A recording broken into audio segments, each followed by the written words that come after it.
Game on! So, this is free-form training. Before the final test, you're allowed more time to practice the rider operation. I'm now free to choose your approach, and you can use the challenges to guide you. So this is all the challenges. I've actually already done all the challenges. I've 100% completed this mission. It's the next thing that I haven't 100% beat, but I'm going to try to.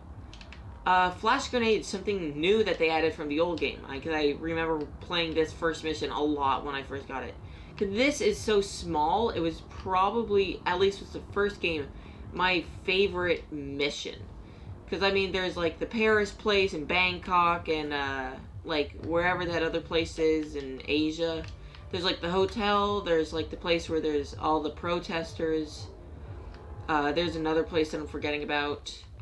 But this was probably my favorite just because it's so short. You could easily run through it and complete it like that. And you probably can't hear it, but I'm snapping my fingers as I'm doing it.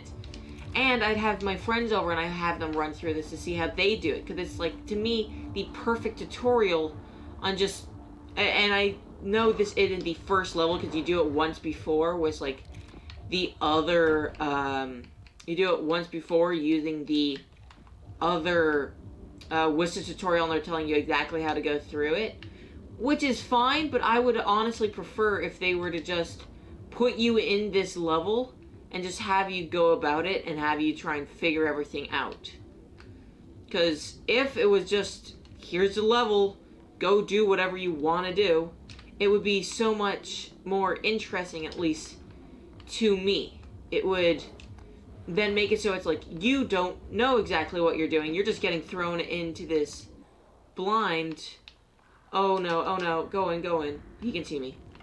It's just getting thrown into this blind, you don't know exactly what you're doing. You just then have to figure it out. It's not showing you exactly how to do it, it's just go. Which is how I then do it with my friends and everyone, and they seem to be able to figure it out fine.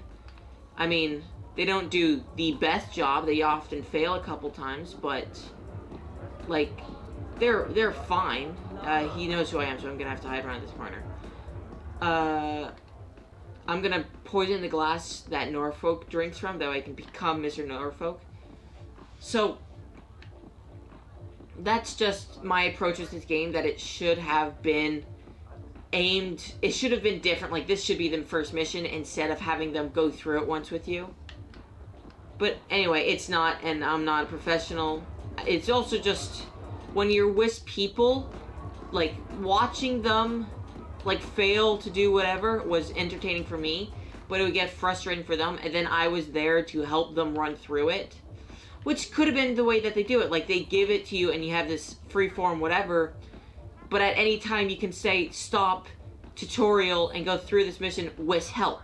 That's another way they could have done it, which would have changed it and given them the experience of knowing what this game is like before it then holds their hand and tells them exactly how to go through it. So, going on from what I talked about in the last episode where I was complaining about movies and books and yada yada, I'm now going to make an absurd statement. Well, not an absurd statement. A totally reasonable statement, which people don't often agree with for a reason that I don't know. Video games are when people try to make movies based on video games, like the Mario Bros. Movie, or even the Hitman movies, they sucked. The Assassin's Creed movie just came out and it sucked. It's, I want to do. It's so much, it's incredibly difficult to take the feeling that a game provides and turn it into a movie. The first good one was probably Detective Pikachu, which just came out on, and it was based on a game that, and at least my opinion of it, it wasn't extremely well received. So for it to then be turned into a good movie was fine. It's like an Ace Attorney, the Ace Attorney games could easily be turned into rather good or exceptional movies because it's just a story. But then there's games like Hitman that don't get turned into it. But then there's also games that try to take movies and make them into video games. And in my opinion, playing those games they're at times even worse than the movies that are trying to be based off of video games.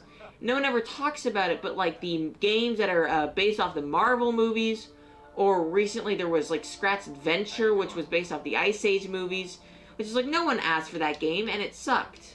So it's like the question of why do we keep trying to make video games into movies, and then why do we keep trying to make movies into games?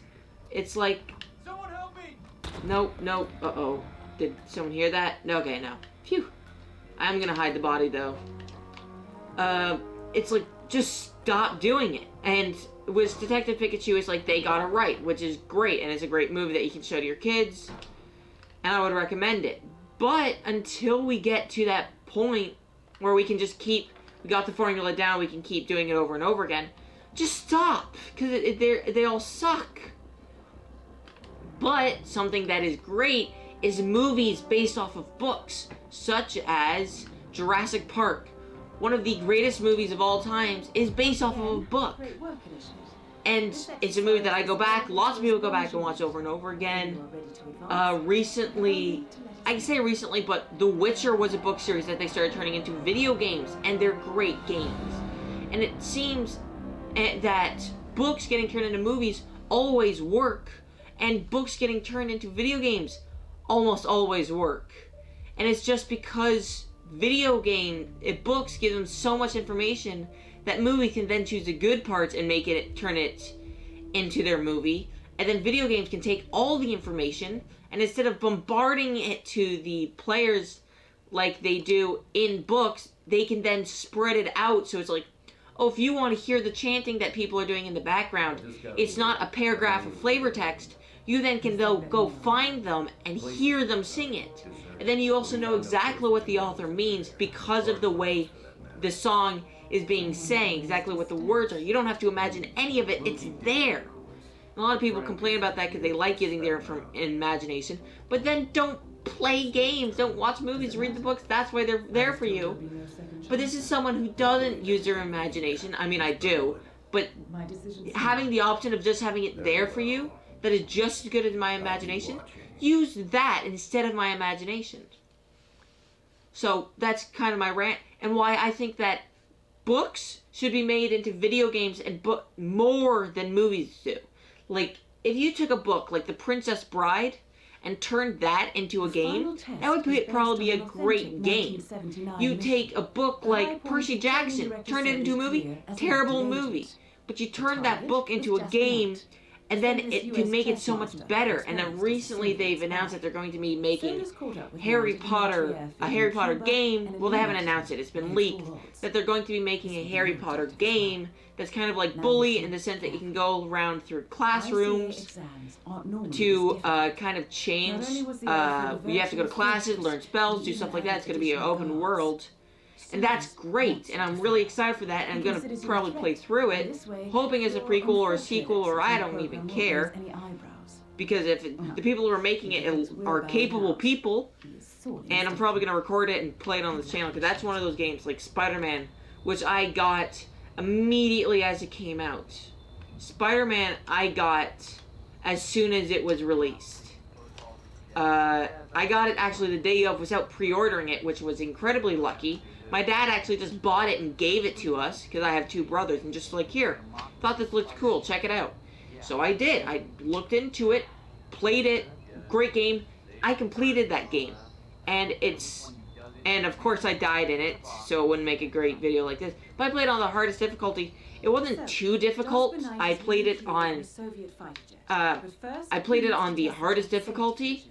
Wasn't too, like, it wasn't impossible.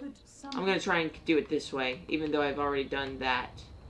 I played on the hardest difficulty. Wasn't too difficult. Did New Game Plus, was an even a harder difficulty. Still wasn't, like, ridiculously difficult. And I completed it, got all the trophies, which are the PlayStation's versions of achievements. And I would totally recommend anyone who is thinking about playing that game to play it. I haven't played the DLC, but that's just because I play on the Xbox. My brother had the PlayStation, which is why we were able to play it, but I don't necessarily want to just be in his room playing on his system. Maybe when I eventually, like, get a job and such. Oh my god, that gun's glitched in the box. Maybe when I get my own system, I can then, like, I'll get a PlayStation, like, when I move out of my parents' house and I get a job. But until I then get to a point where I can afford a PlayStation, maybe PlayStation 5 will be my next console. No, dummy. God damn it. I'm not going to play that game and all its DLC. But I did do it. I'm so far away from it. I just want to climb through the window. Maybe I'm hitting the wrong button. No. There we go. So there's so much in that game, which I would love and I would suggest. Kind of getting off track. As I said earlier, I'm going to cover this in a future episode. Severus Snape. Harry Potter. My least favorite character. And that is because everyone loves Snape, and I have no idea why. Whenever I have to read any sections that involve him in the book, I know exactly how it's going to happen. After I see the movie, not even after I see the movie, while I was watching the movie, I figured it out. While I was while I was watching the movies, while I'm reading the books, you figure out that it's like, oh, they're going to keep thinking that he's doing something bad, but he's not. And that's all it is. Nothing ever happens with his character that is different from that. They think he releases a troll, but he didn't. They think that... I'm going to knock this guy out in case I need his outfit. They think that he is the one that's going off to the Philosopher's Stone, but he isn't. They think that has something to do with, like, people, like, with the Basilisk and the Chamber of Secrets. But he doesn't. Like, there's so much in the books that they just think it's him, and he keep trying to pull the rug from under us, being like, haha, it's not him, it has nothing to do with him. That by the time you've actually made it to book 3 or movie 3, you know exactly what they're going to do. And as soon as he comes on screen, it's like, okay, but I know he's not actually doing that. So you can just skip most of it. Which is why I think his character is incredibly boring. Moving away from that, another reason is he's not the bad guy. They set it up so it's like, oh, he's doing something evil. Oh, but he's not. And they keep doing that he's not then evil. Like, he's... yeah, I need to find vodka. Like, they keep then setting it up that at the end, it would be a great... Missing story guidance. Okay, wait. It would be a great twist if at the end you found out that, oh, we keep making you think that he's evil. He's not actually evil. And then at the end, it's like, oh no, he is actually evil. He was actually the one that released a troll. He was the one that actually did all these terrible things against Harry Potter. It would be such a moment of oh, aha, I get it. But since that never happens, since at the end you find out that he was a good guy the entire time, it's like, yeah, but I knew he was a good guy the entire time. So it's not satisfying. Oh, why do I need to... I don't know. Can I, like, save it here? Hold on.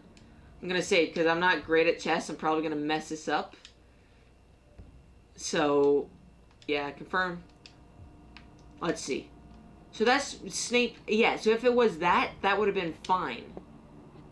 But the fact that that's not at all what they go for, the fact that solve Knight's chess problem. Well, I guess I was wrong. With the power of saving, I can load it again. But it's like they blew such a great opportunity to have him be a twist villain. Or just be a villain that everyone hates, because everyone at least I, at that point, hated him. Because he didn't do anything good.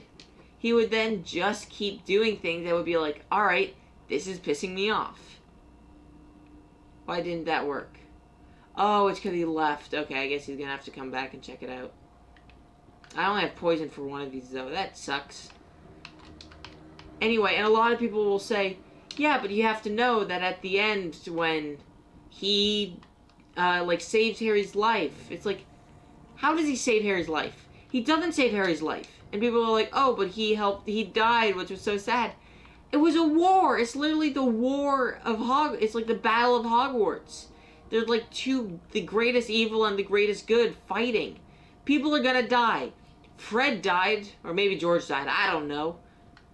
But it's the fact that it's so obvious that he should die, and people are like, oh, he died saving blah, blah, blah, blah, blah.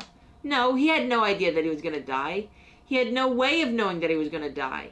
You could assume that he was going to die because he was working for Voldemort, but everyone could assume they were going to die because they were working for Voldemort.